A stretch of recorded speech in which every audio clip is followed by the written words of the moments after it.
बिस्मिल्लाहिर्रहमानिर्रहीम। इन औलियाउहु इल्लल मुत्तकून, सदक़ल्लाहु मौलानल अज़ीम। बारगाह रिसालत मुआब सल्लल्लाहु तआला अलैहि वसल्लम में एक बार दुरूद पाक का हदिया पेश करें। अल्लाहुम्मा सल्लि अला सय्यिदिना व मौलाना मुहम्मदिन मअदनिल जूदि वल करम व आलिहि व अस्हाबिहिल किराम व इब्निहिल करीम व बारिक व सल्लिम सलातन दाइमतन सरमदन अबदा। बरकत के लिए मैं अर्ज करता हूँ, गौसे आजम बमने बेसरो सामा मददे, क़िबले दी मददे, काबे ईमा मददे। वाह क्या मर्तबा ए गौस है बाला तेरा, ऊंचे ऊंचों के सरों से है कदम आला तेरा। सर भला क्या कोई जाने के है कैसा तेरा, औलिया मलते हैं आंखें वो है तलवा तेरा। क्या दबे जिस पे हिमायत का हो पंजा तेरा, शेर को खतरे में लाता नहीं कुत्ता तेरा। अजीजा ने गिरामी वक़ार, आज की ये मजलिस पाक सुल्तानुल औलिया कंदीले समदानी महबूब रब्बानी सैयदना शेख अब्दुल कादिर जीलानी क़द्दसल्लाहु सिर्रहु शरीफ की बारगाह में खिराज अकीदत के लिए मुनाक़िद की गई है। और आज से ठीक एक साल पहले मुंब्रा की सरजमीन पर मैं आपके सामने हाजिर रहा और जलसा भी था गौसे पाक का ही। फिर साल भर के बाद बराबर यही अय्याम थे। जमीन थोड़ी बदली हुई लगती है, लेकिन मिंबर पर मौजूद उलमा भी वही तकरीबन मुझे नजर आते हैं और सामने के चेहरे भी पहचाने नजर आते हैं और जलसा भी वही है। ये बात मैं इसलिए जिक्र कर रहा हूं तवज्जो के साथ। साल भर गुजर गया मुंब्रा में, मैं खिताब करके आपके पास से रुखसत हुआ, उस बीच मेरा आना जाना हो न सका।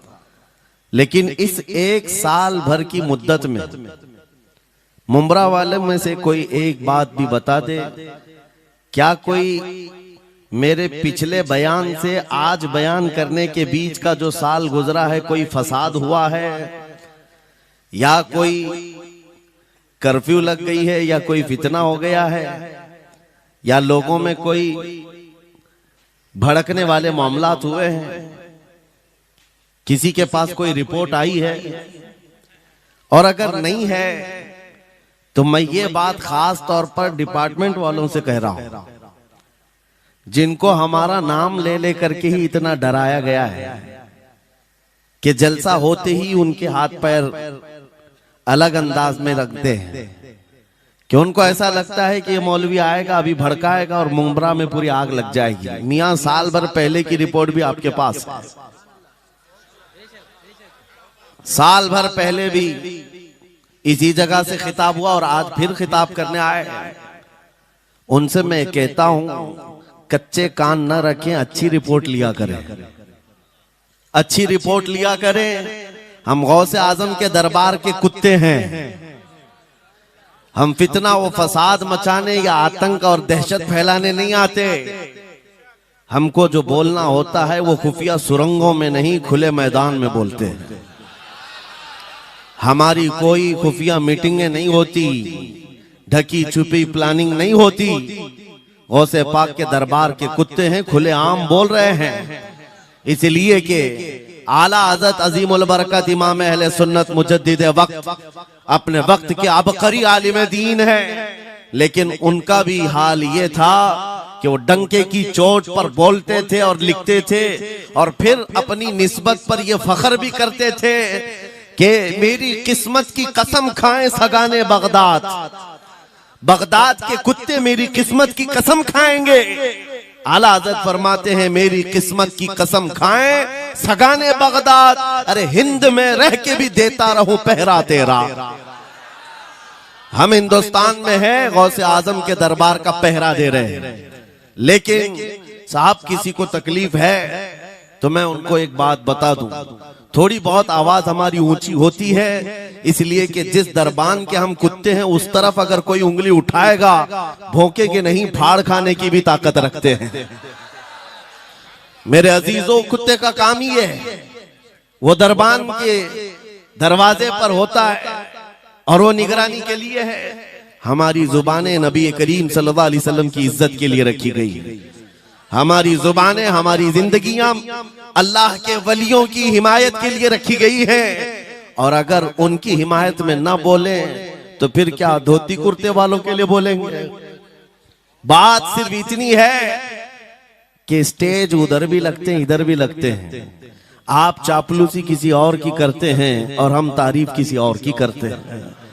आप माल के पीछे भागते हैं और फिर आप मौजूदा हुकूमत जो भी मौजूद है उसके सिक्कों पर और उनके ओहदे पर और उनके मनसब पर देख करके आप बात करते हैं। लेकिन अल्हम्दुलिल्लाह हम फकीरों की आदत ये है, हम बरसों पुराने आबा व अजदाद से गौसे आजम के ही दरबान, उनके ही गुलाम हैं। इसलिए कि हमने ये सुना भी है और पढ़ा भी है, हमारे यहाँ निस्बत पर फख्र किया जाता है। और कैसी निस्बत पर? अरे हमारे वक्त का मुजद्दिद जब इस बात पर फख्र करता है, या गौस तुझसे दर, दर से सग और सग से है मुझको निस्बत।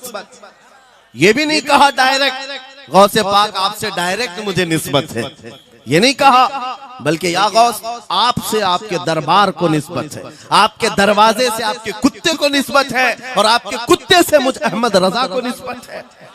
तुझसे दर, दर से सग और सग से है मुझको निस्बत। मेरी गर्दन में भी है दूर का डोरा तेरा, और इस निशानी के जो सग हैं नहीं मारे जाते। क्या बेहतरीन फार्मूला दिया है, डरने वालों के लिए ही आला हजरत ने कहा है। जो खौफ खाया करते हैं, खौफ न रख रजा जरा, तू तो है अब्दे मुस्तफा। आला हज़रत फरमाते इस निशानी के जो सग हैं नहीं मारे जाते। सग फारसी लफ्ज है और कुत्ते को कहते हैं। कौन सी निशानी वाले सग नहीं मारे जाते? जिस कुत्ते के गले में पट्टा होता है उसको नहीं पकड़ा जाता। म्युनिसिपैलिटी की गाड़ी भी आती है कुत्तों वाली, वो इंजेक्शन मार के जाते हैं या कुत्तों को पकड़ के ले जाते हैं। बहुत कुत्ते अगर आवारा हो गए, कंप्लेंट करो, कुत्तों को उठा ले जाएंगे। लेकिन उन उठा ले जाने वाले कुत्तों में अगर एक भी बेल्ट वाला आया तो छोड़ देंगे। क्यों? ये पट्टा बताता है इसका कोई मालिक है, ये आवारा नहीं है, किसी का पाला हुआ है। पट्टा बताता है इसका कोई मालिक है। और आला हजरत फरमाते हैं हमारे गले में कादरी पट्टा पड़ा हुआ है और इस निशानी के जो सग हैं नहीं मारे जाते। हश्र तक मेरे गले में रहे कादरी पट्टा तेरा। गौसे पाक का ये निस्बत का पट्टा पड़ा हुआ है। ये अल्हम्दुलिल्लाह हमें बहुत सारी चीजों से महफूज रखता है। हमें जाहिर सी बात है आज इसी बात पर फख्र भी है। लोग मौलाना साहब कह रहे हैं हक बात कहना इस जमाने में नहीं, हर जमाने में दुश्वार रहा है, हर जमाने में दुश्वार रहा है।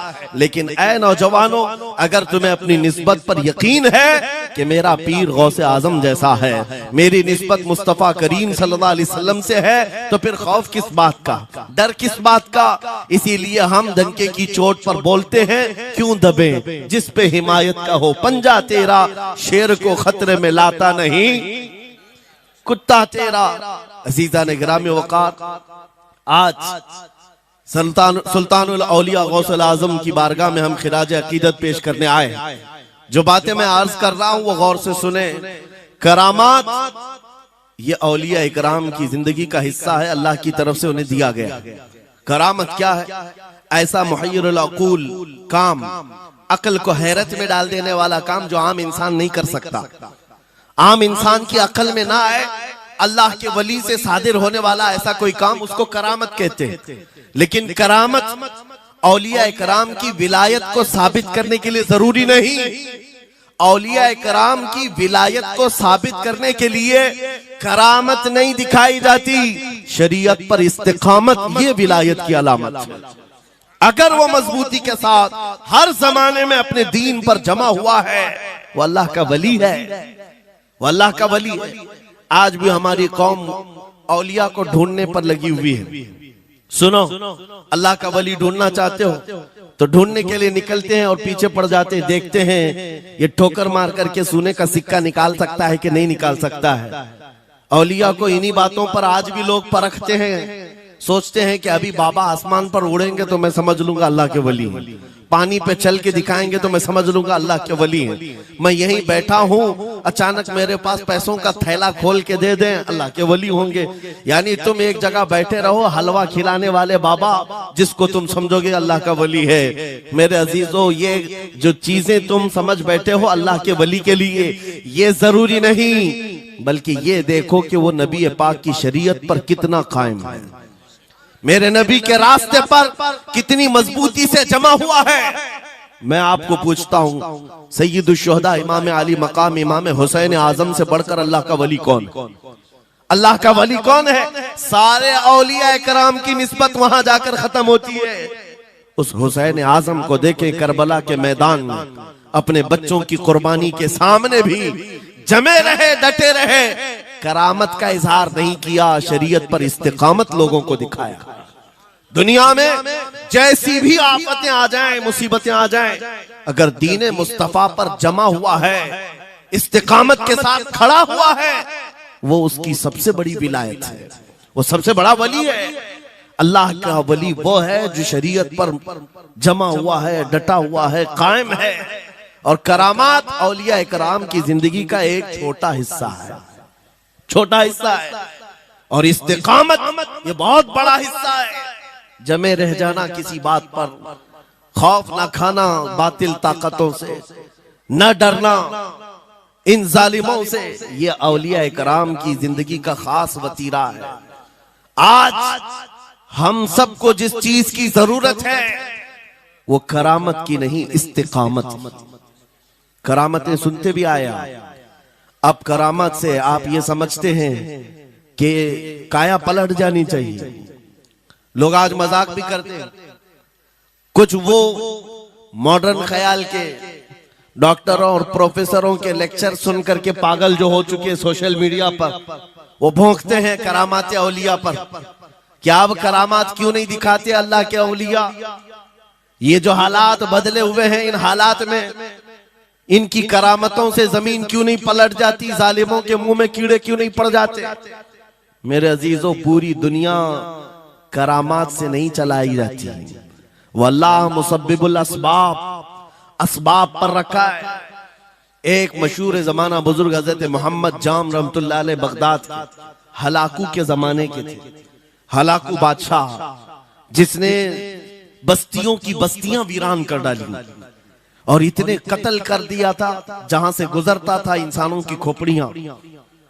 उसका जब बगदाद पर हमला करने का इरादा हुआ तो बगदाद से कई मील दूर उसका लश्कर लेकर वो पड़ाव किया और अपने 2 सिपाहियों को बगदाद का मुआयना करने के लिए भेजा। और उसकी दहशत तारी थी सब शहरों में, हलाकू अगर आ गया तो हिलाक हो जाएंगे, इसके फौजी सबको बर्बाद कर डालेंगे। हलाकू का नाम सुनते ही लोगों में दहशत तारी होती थी। तो 2 सिपाही 2 फौजी हलाकू के बगदाद मुआयना करने के लिए आए तो लोगों में खलबली मच गई, अब जाएं तो कहां जाएं? तो हजरत मोहम्मद जाम रहमतुल्लाह अलैह एक बुजुर्ग थे, उनके पास लोग दौड़ते हुए आए और वो वजू फरमा रहे थे, उनके हाथ में पानी का कटोरा था और आकर के लोग रोने लगे, हुजूर हलाकू आ गया, बगदाद तबाह कर डालेगा, बगदाद को बर्बाद कर देगा, आप बचा ले, अल्लाह के वली हैं, आप दुआ करें। उन्होंने अपनी खटोरी पलट दी और कहा जाओ, अल्लाह हिफाजत करेगा। रिवायत में मिलता है कि वो 2 सिपाही ढूंढते ढूंढते रह गए, उनको बगदाद नजर ही नहीं आया। कोई बगदाद का न घर दिखा, न महल, न रास्ता, कुछ नहीं। वापस वो अपने बादशाह के पास जाकर कहते हैं, हम तो बहुत ढूंढ करके आए, बगदाद मिला ही नहीं।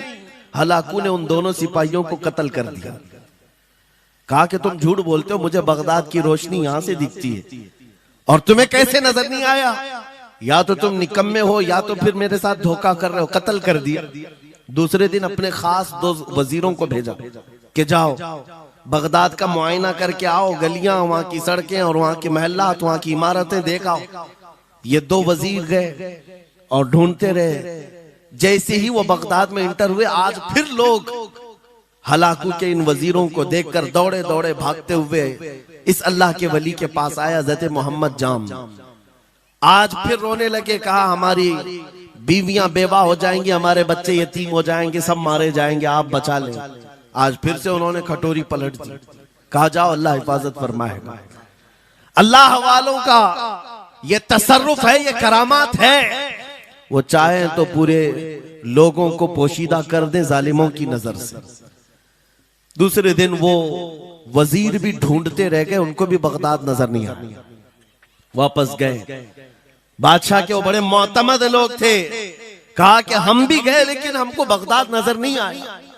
हलाकू को बड़ा ताज्जुब हुआ, ऐसा कैसे हो सकता है, लोकेशन बिल्कुल सही है, हम सामने चंद मील के फासले पर है और इनको बगदाद नजर क्यों नहीं आता।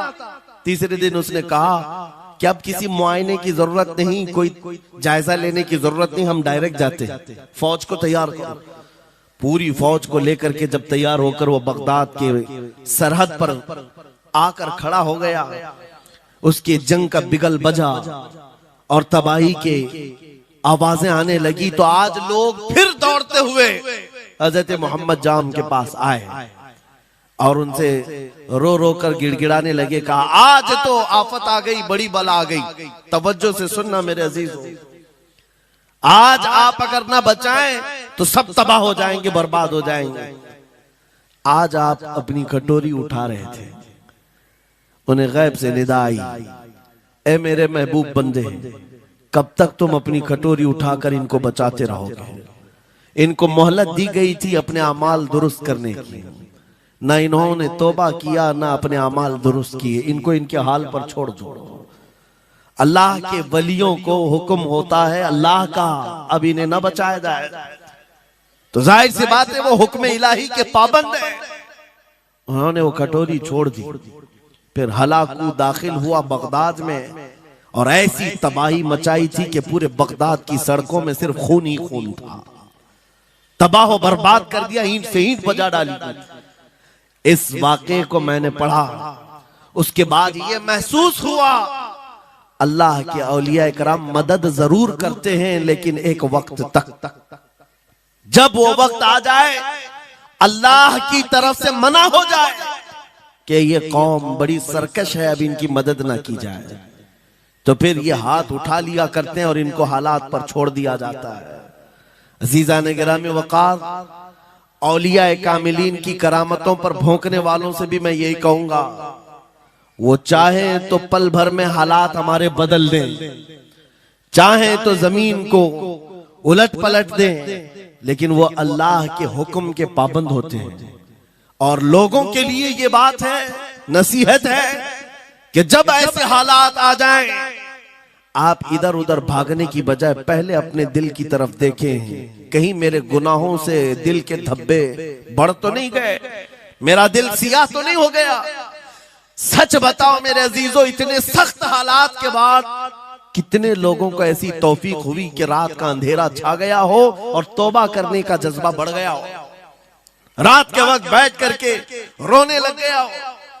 फिलिस्तीन के गज्जा के उन मुसलमानों की हालत सार को देखकर रूह अगर तड़पती है और तुम अपने अमाल की सेहत और दुरुस्तगी के लिए तौबा कर ले जाते हो, ये बहुत बड़ी नेमत है अल्लाह की। फिर तुम्हें किसी करामत के ज़ुहूर की जरूरत नहीं, तुम्हारा बदलना ही दुनिया के हालात को बदल देगा, सब बदल जाएगा। लेकिन अगर उन्हीं हालात पर बाकी रहे तो फिर करामत से भी तुम नहीं बदलोगे और ना हालात बदलेंगे, कोई चीज नहीं बदलेगी। इन्नल्लाह ला युगय्यिरु मा बिकौमिन हत्ता युगय्यिरु मा बिअनफुसिहिम। कुरान में मेरा मौला फरमाता है, बेशक अल्लाह ताला उस वक्त तक किसी कौम की हालत नहीं बदलता जब तक उस कौम को खुद अपनी हालत बदलने का ख्याल ना हो। हम अपनी जानिब से शुरुआत करें और फिर हालात खुद बदल जाएंगे, हालात खुद बदल जाएंगे। सरकार सैयदना गौस आजम अब्दुल कादिर जीलानी रदी अल्लाह तआला अन्हु जिस हाल में बगदाद तशरीफ लाए थे, उस जमाने को याद करें, उस जमाने को याद करें। वो ऐसा जमाना था कि उस वक्त हक बोलना एक जुर्म हो गया था। शिया नवाज खलीफा मौजूद थे, हजरत अबू बकर, हजरत उमर का नाम लेने पर भी मस्जिद के दरवाजे पर कोड़े मारे जाते थे। ये वो हालात थे, उलमा की जुबानें गंग थी, बोल नहीं पाते थे, खुतबा क्या देना है वो बिल्कुल स्क्रिप्टेड, जो खलीफा वक्त चाहे बस उतना ही। आज जैसे सऊदियों के यहाँ ये रिवाज है, बादशाह की हिमायत में, और बादशाह जैसा चाहे वैसी मस्जिद का मौलवी भी बोलता रहे। शरीयत क्या कह रही है, मेरे मुस्तफा करीम सल्लल्लाहु ताला अलैहि वसल्लम की तालीमात क्या कह रही है, इससे क्या सरोकार। बस उतनी बातें करो जितनी उनके बादशाह की हिमायत की। ये दौर गौसे आजम के जमाने का भी था। उस वक्त हक बोलना एक बहुत बड़ा जुर्म था, उलमा को कोड़े मारे जाते थे। आपको पता है उसी बगदाद में सिर्फ एक हक बात का ऐलान करने की वजह से इमाम अहमद बिन हंबल को 300 कोड़े मारे गए थे। उनकी पीठ झुक गई थी, उनकी रीढ़ की हड्डी टेढ़ी हो गई थी। कोड़ा किसको कहते हैं, कोई रस्सी को नहीं, चमड़े का वो बेल्ट जिससे वो मारते थे तो जिस्म की चमड़ी लग करके आ जाती थी। 100 कोड़े में तो आदमी मर जाता था, कोई बच गया। 300 कोड़े खाए उस इमाम की बात कर रहा हूं जिसको मेरे नबी की 5 लाख हदीसें याद थी। वो इमाम अहमद बिन हंबल इतने बड़े इमामुल हदीस कोड़े खाते थे तो किस बात पर, सिर्फ हक बात का ऐलान बरसरे पैकार करते थे, सबके सामने करते थे। उन्होंने कोई बादशाह की रियायत नहीं की, उन्होंने ये नहीं देखा कि ये क्या चाहते हैं, बल्कि हमेशा ये देखा कि मेरे नबी की शरीयत क्या चाहती है। मेरे अजीजों, यही बड़ी करामत है।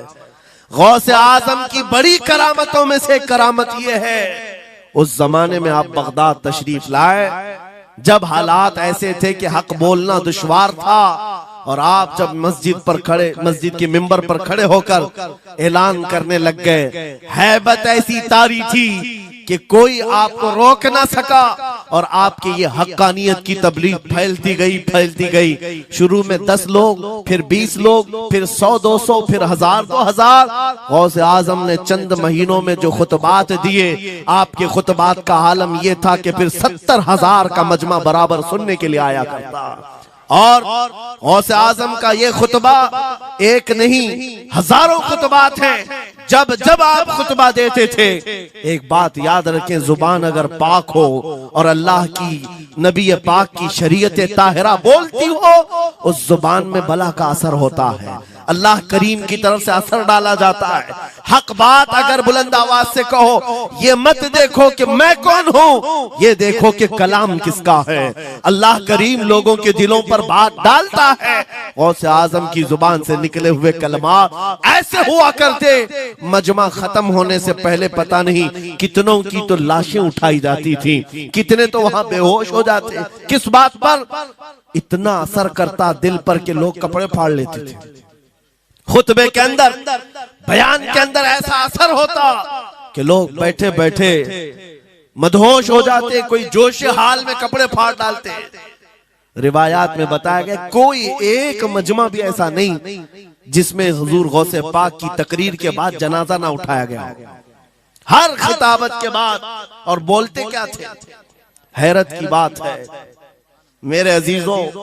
आज बाज लोग ये कहते हैं हम भी बहुत सारी चीजें बयान कर रहे हैं, मैं अपने लिए भी नसीहत और सारे उलमा के लिए भी कहता हूं। लोगों के पल्ले नहीं पड़ती, लोगों के कानों में नहीं जाती। ये जुमा में आते हैं, सोते रहते हैं, जब इमाम खड़ा होता है नमाज के लिए तो ये झटका लेकर के खड़े होते हैं, बयान यूं ही चला जाता है।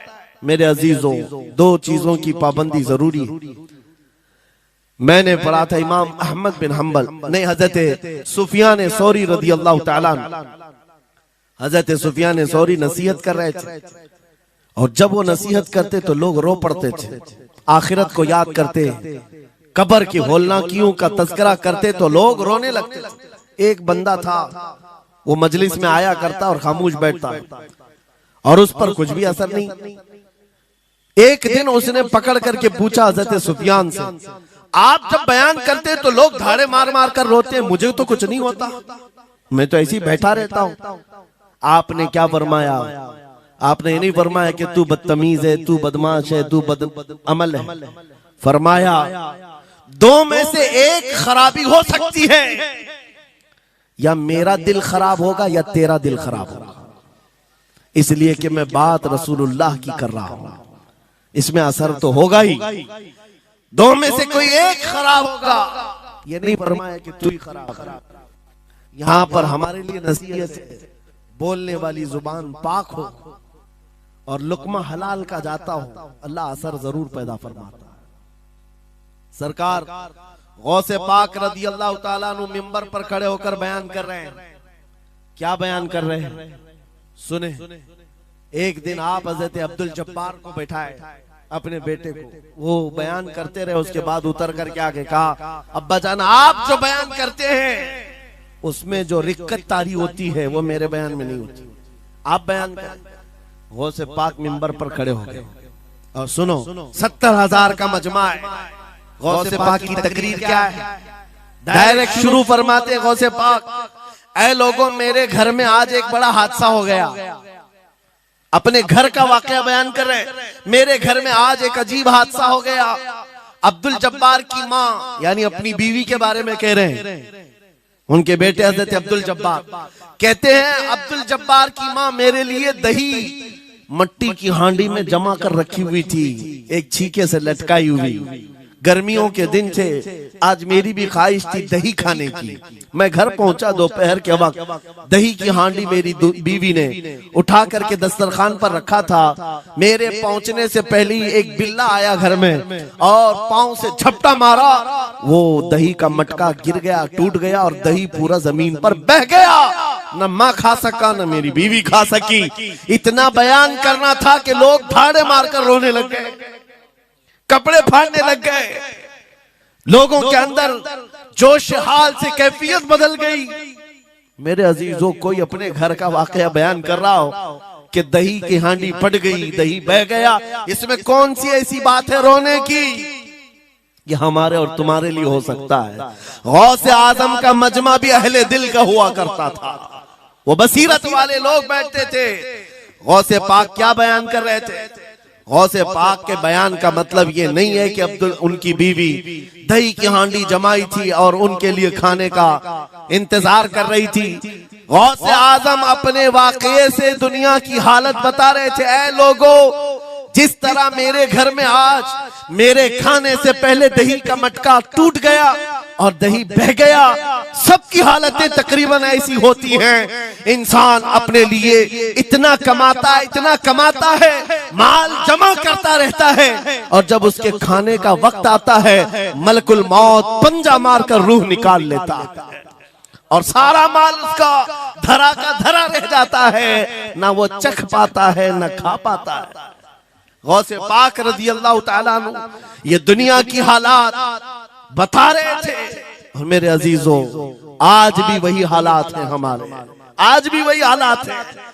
हमने कमाने के लिए अपनी सेहत गंवा दी, रात नहीं देखा दिन नहीं देखा, दौड़ते रहे माल हासिल करने के लिए, इतना जमा कर लूं, इतना जमा कर लूं, इतना जमा कर लिया, जब तक तो सेहत बिगड़ गई, शुगर भी आ गई, बीपी भी आ गई और ऐसी बीमारियां लग गई कि आप इनको ठीक करने के लिए जितना जमा किया था खर्चा करते रहो। शेख सादी रहमतुल्लाह अलैह फरमाते हैं ये दो कामों में तो इंसान की पूरी जिंदगी खत्म होती है, पहले कमाने के लिए सेहत गंवाता है और फिर सेहत बचाने के लिए माल गंवाता है। ये दो चीजों में गौसे पाक रज़ी अल्लाह ताला अन्हु की नसीहत यही थी कि इतना जमा कर ले जाते हो, इतना जमा करते हो कि फिर जब खाने का वक्त आता है तो मियाँ ऐसे हालात होते हैं कि नमक भी नहीं खा पाते, शक्कर भी नहीं खा पाते। दूसरी बातें तो छोड़ो, शुगर वाले शक्कर नहीं चख पाते, बीपी वाले नमक नहीं चख पाते।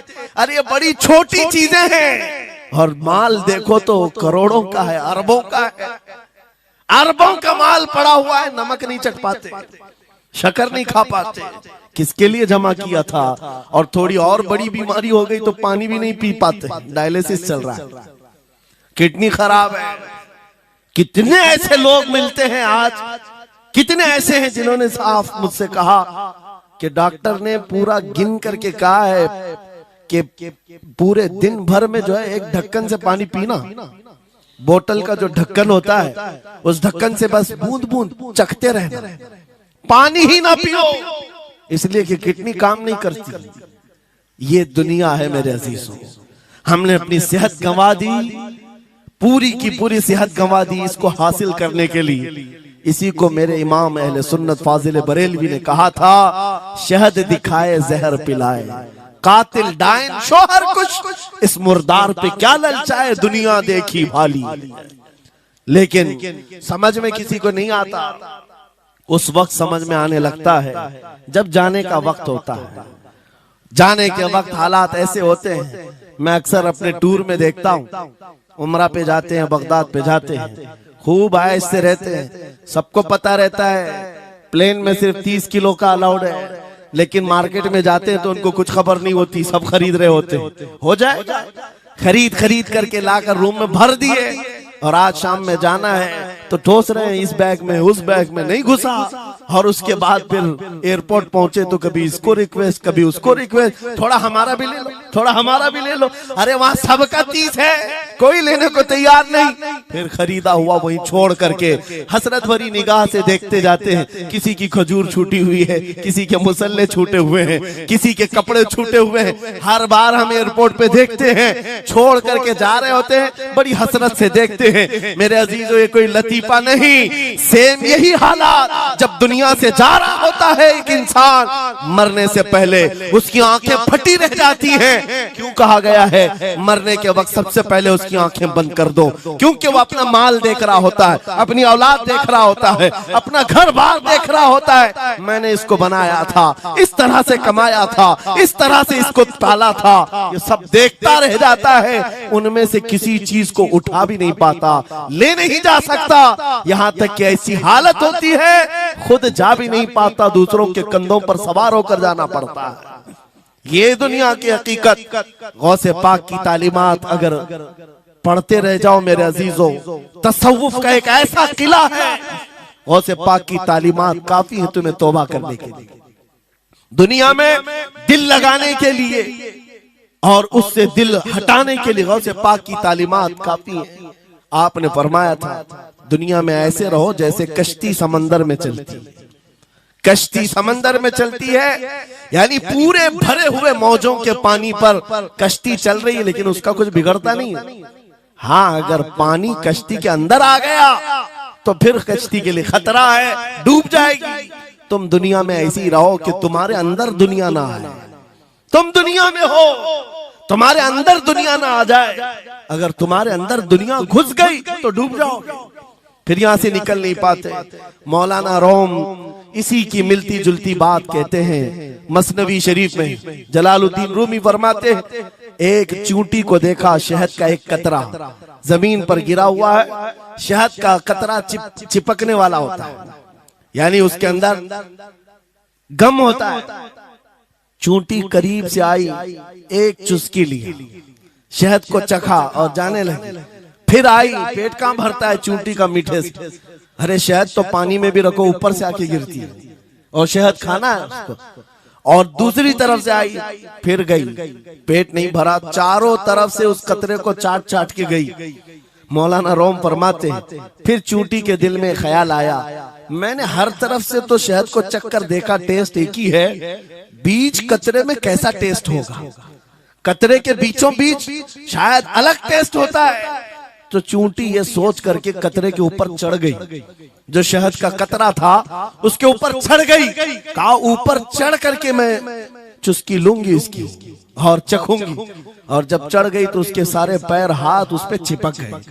चूप्स तो लिया, शहद खा तो लिया, लेकिन वापस आने का कोई रास्ता ही नहीं था। सारे हाथ पैर उस शहद के गम में चिपक गए। चूंटी की उसी कतरे में मौत हो गई। मौलाना जलालुद्दीन रूमी फरमाते हैं, इंसान यही करता है, माल कभी इधर से कमाता है, कभी उधर से कमाता है, हर जगह से देखता है, सारे टेस्ट ले लेता है, बाद में बड़े बड़े लोगों को देखता है, अरे नेताजी तो बड़े बंगले में, वहां कैसा ऐश होता होगा, कोई उस रिजॉर्ट में है, वहां कैसी मस्तियां होती होंगी, वहां भी जाकर देख लूं। ये वहां भी यहाँ भी करते करते घुस जाता है और दुनिया में ऐसा मसरूफ होता है, उसकी मौत आ जाती है, तौबा की मोहलत नहीं मिल पाती, उसी दुनिया में फंस जाता है। मेरे अजीजों, गौसे आजम की तालीमात ये हैं, दुनिया में ऐसे रहो जैसे कश्ती समंदर में रहती है, तुम्हारे अंदर पानी ना आने पाए। अगर तुम्हारे अंदर आ गया तो डूब जाओगे। इन तालीमात पर अमल करते हुए आज हम हालात देख सकते हैं। जितनी चीजें ने हमें बिगाड़ा है आज, वो दुनिया की मोहब्बत है, वो दुनिया की मोहब्बत है। मेरे आका सल्लल्लाहु अलैहि वसल्लम का एक फरमान मैं सुनाता हूँ, अबू दाऊद शरीफ की हदीस है। वो आज के जमाने में अगर मैं आपके सामने बयान करूं तो ऐसा लगे हमारे लिए ही बयान हुआ है। रसूल करीम सल्लल्लाहु अलैहि वसल्लम फरमाते हैं, यूशकु अन तदाअ अलैकुमुल उमम कमा तदाअल अकिलतु इला क़ुसअतिहा। करीब एक जमाना तुम पर आएगा, तुम देखोगे कि सारी जमातें मेरी उम्मत पर टूट पड़ेंगी। ऐसे टूट पड़ेंगी जैसे भूखा बर्तन पे झपटता है, भूखा आदमी जैसे बर्तन पे झपटता है, ऐसे मेरी उम्मत पर सारी कौमें झपट पड़ेंगी। आज वही तो हालात है, आज वही हालात है। सबका टारगेट हम ही है, सबका निशान हम है। सहाबा ने पूछा उस वक्त, यौमइदिन नहनु मिन क़िल्लतिन या रसूल अल्लाह, ऐ अल्लाह के रसूल उस जमाने में हमारी तादाद कम होगी, ऐसा क्यों होगा कि सारे लोग हम पर झपट पड़ेंगे? नबी पाक फरमाते हैं, वलाकिन्नकुम कसीरून, नहीं तुम तो बहुत ज्यादा होंगे उस वक्त, गुसाअन का गुसा इस्सैल, लेकिन तुम्हारी हालत समंदर के झाग की तरह होगी। यानी समंदर का कफ झाग जो होता है हवाओं से उड़ जाता है, तुम्हारी हालत ऐसी होगी। तादाद तो बहुत होगी, लेकिन छोटी छोटी चीजों से बिलबिला करके भागने वाले लोग, ये प्यूरिटी नहीं रह जाएगी। फिर सहाबा ने पूछा, या रसूल अल्लाह सल्लल्लाहु अलैहि वसल्लम, ये ऐसी चीज हमारे अंदर क्यों आएगी? मेरे आका फरमाते हैं, वजह दो ही होगी। दो चीजें जब तुम्हारे दिल के अंदर आ जाए तो अल्लाह ताला तुम्हारे दिलों से, तुम्हारे दिलों के ऊपर काफिरों का, दुश्मनों का रौब डाल देगा। तुम डरते डरते जीने लग जाओगे, खौफ के आलम में जीने लग जाओगे। वो दो चीजें क्या है? मेरे आका फरमाते हैं, हुब्बुद दुनिया व कराहियतुल मौत, दुनिया से बेइंतहा मोहब्बत करने लगोगे और मौत से भागने लगोगे। मौत से तुम्हें नफरत हो जाएगी, डरने लग जाओगे। ये दो चीजें जब तुम्हारे अंदर आ जाए, तुम्हारे दिलों पर काफिरों का रौब डाल दिया जाएगा, दुश्मनों का खौफ डाल दिया जाएगा। क्या ये दो चीजें आज हमारे अंदर आ गई? है नौजवान, दुनिया में ऐसे मस्त हो गए, हर एक को अपनी मसलहत है। मेरी दुकान कैसे चलेगी, मेरा बिजनेस कैसे चलेगा। मौलाना तो तकरीर करते हैं, ये बोलते हैं इनको कुछ हो गया, हमारे बच्चों का क्या होगा। ये सारी मसलहतों की बातें मैं सुन सुन करके पक गया हूं। बहुत सारे लोगों को तो ये लगता है इनके साथ मत बैठो, वरना कल को पकड़ के ले जाएंगे तो तुम्हारा भी नाम आ जाएगा। बहुत सारे स्टेज पर उलमा के हालात पर अभी तो चल रहा है, जिस दिन कोई टारगेट पर आए इधर उधर बैठने से भी डरने लगे। इनके ऊपर इतने केस हैं, बाजू बैठने वालों की भी हालत खराब हो जाएगी, हमारा भी नाम ना आ जाए। मेरे अजीजों, ये सब गीदड़ भपकियां हैं, तुम्हारे ईमान का इम्तिहान। मैं तो यही कहता हूं, हमारे साथ कोई मामला नहीं।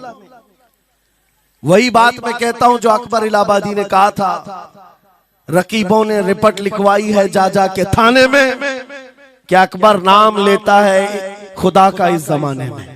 यही रिपोर्ट लिखवाते हैं जा जा करके।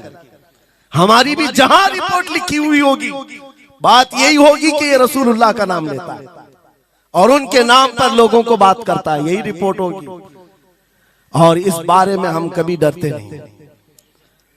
मैं आपको बताऊं, उत्तर प्रदेश में वहां के हालात तो पता है, बिल्डोजर की हुकूमत चलती है।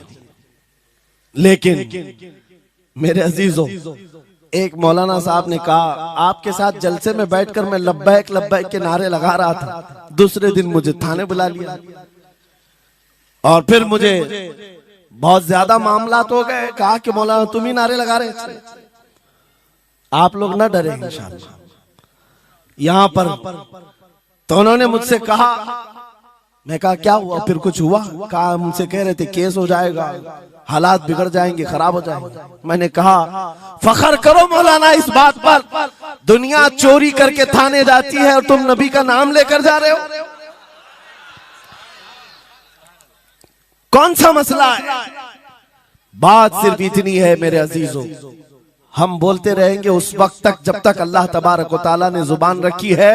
नबी पाक की अजमत और नबी पाक की शरीयत और औलिया उम्मत की मिदहत बयान करना जुर्म है।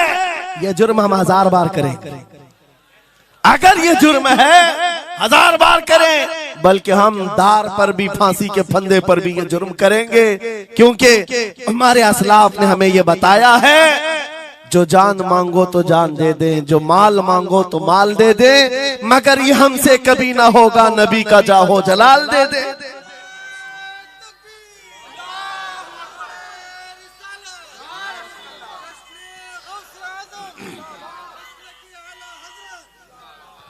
खामखा बेचारे हमारे रिश्तेदारों को डरा करके रखे लोग, पुलिस वाले हजरात को कुछ लोग रिपोर्ट लिखवा कर डरा करके रखे हुए। मैं आपको बता रहा हूं, एक साल में तकरीबन 170 के करीब जलसे करके आए। किसी एक जगह की भी रिपोर्ट निकाल करके बताओ कि हमने कहीं फसाद करवाया, हमने कहीं पर लोगों में माहौल बिगाड़ा हो, या पब्लिक भड़क करके एक दूसरे के जंग करने पर आई हो, कहीं नहीं। अगर कौम को, सोई हुई कौम को बेदार करना तुम्हारे नजदीक भड़काना है, तो ये भड़काना तो बहुत अच्छा है मेरे अजीजों। हमारा काम सिर्फ इतना है, हम उन नौजवानों से बात कर रहे हैं जो अपने नबी के फिदाई हैं, जो अपने नबी के आशिक हैं, और हम सिर्फ उस लौ को और बढ़ाना चाहते हैं जो इनके सीनों में जल रही है। इनके सीनों में किसी और की नहीं, मेरे मुस्तफा के मोहब्बत की शमा है। अगर वो मध्यम है, हम उसको तेज करना चाहते हैं। बस मेरे नौजवान से मेरा मुतालबा सिर्फ इतना ही है, किसी की जय विजय क्यों पुकारे, क्या गरज हमको, हमें काफी है सैयद अपना नारा या रसूल अल्लाह, हमें काफी है सैयद अपना नारा।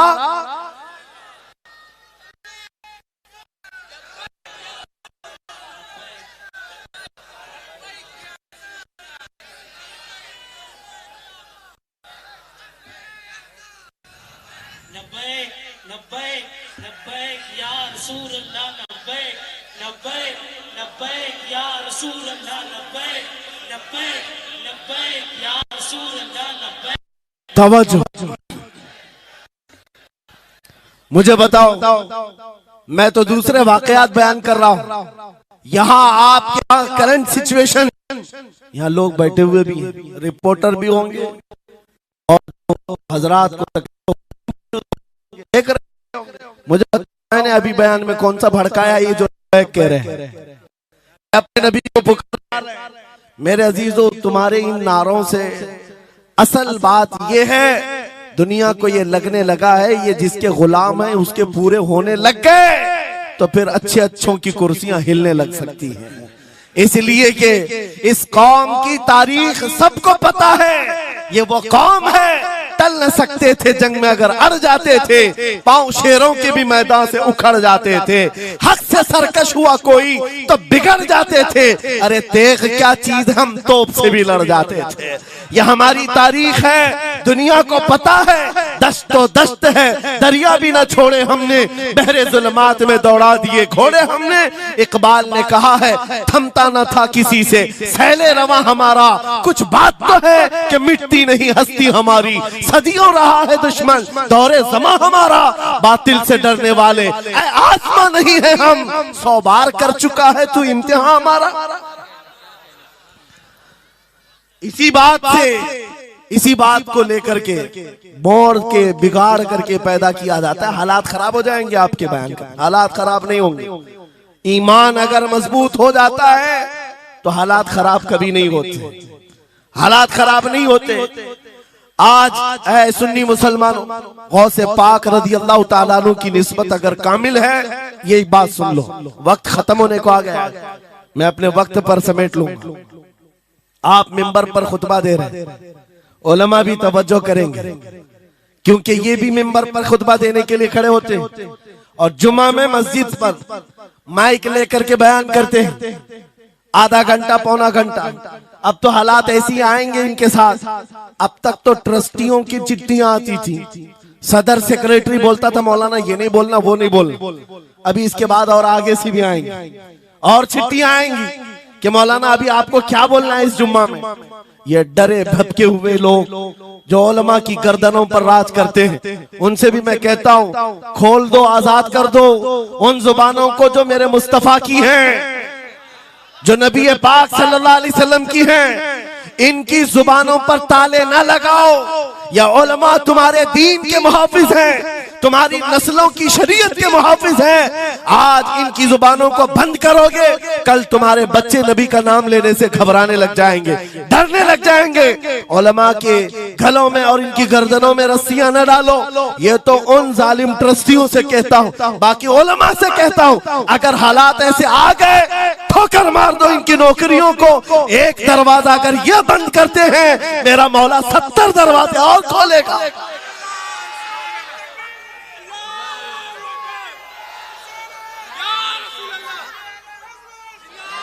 सुनो गौसे पाक रज़ी अल्लाह ताला अन्हु किस बात से डरते थे।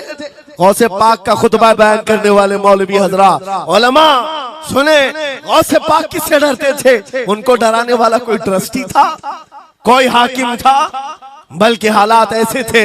एक बार खिताब कर रहे हैं मजमे में, बहुत बड़ा मजमा है, खिताब के बीच दरमियान अभी वाज हो रहा है। एक काला सांप गिर गया आपके कंधे पर, सांप गिर गया और गिरा ही नहीं, गिर करके फिर वो आपके गले के अंदर से दाखिल हो गया, आस्तीन में आया, आस्तीन में आया और फिर इधर आया। वो लौट लौट करता रहा। लोग जो मजमे में बैठे थे उन पर हैबत तारी थी, वहशत तारी थी। कोई जगह छोड़कर इधर उधर हो रहा है, लेकिन गौसे पाक का कदम डगमगाया नहीं, ना जिस्म के अंदर कोई हरकत हुई। आपका बयान कंटिन्यू जारी रहा, उसी तरह जारी रहा। वो सांप कभी आपके सामने आया, कभी इधर आया और घूम फिर करके वापस चला गया।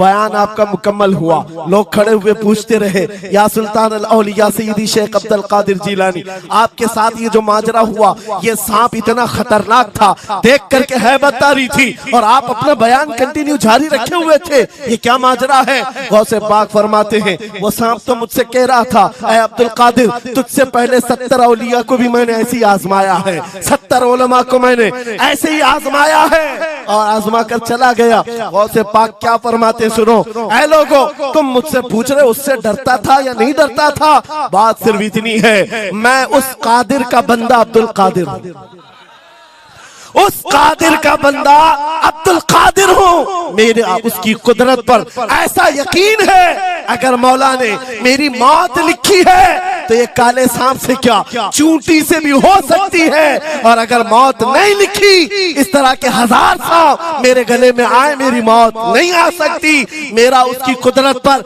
यकीन कामिल है, इसलिए मैं उसका बयान कंटिन्यू रखा, जारी रखा। आज मैं यही कहता हूं, ऐ सुन्नी मुसलमानों और इन उलमा से भी, अगर हमारी मौत लिखी है छोटे से हादसे से भी हो सकती है, और अगर नहीं है तो वक्त का प्राइम मिनिस्टर भी तुम्हारी गर्दन पर पैर रखे, मौत नहीं आ सकती, क्योंकि कादिर मुतलक मेरा रब्बुल आलमीन है। वक्त का बादशाह भी तुम्हारी गर्दन पर तलवार रखे नहीं आ सकती। आपको पता है चंगेज की तारीख, चंगेज एक जालिम बादशाह गुजरा है, बहुत बड़ा जालिम, जिसके सर पर 50 लाख लोगों के कत्ल का इल्जाम है। 50 लाख इंसानों का कत्ल मामूली है।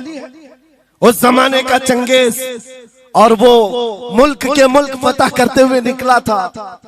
एक जमाना ऐसा था मेरे अजीज, घोड़े पर बैठा हुआ चंगेज कुछ लोगों को, मुसलमानों को गिरफ्तार करके मैदान में खड़ा किया है और जल्लाद को बुलाया कि एक साथ सबकी गर्दनें उड़ाने लग जाओ।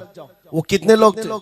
3 सफों में खड़ा किए हुए थे लोगों जिनका कत्ल होना था, लाइन से खड़े हुए हैं, सब अपनी अपनी बारी का इंतजार कर रहे हैं। जल्लाद तलवार लेकर आया और जब पहली सफ वालों को कत्ल करने लगा, वो गर्दनें उड़ा रहा था। एक बूढ़े मियाँ पहली सफ में खड़े थे, वो जल्दी से दूसरी सफ में चले, पीछे वाली सफ में गए। बादशाह चंगेज घोड़े पर बैठा हुआ खिलौने से खेल रहा है और ये मंजर भी देख रहा है और हंस रहा है।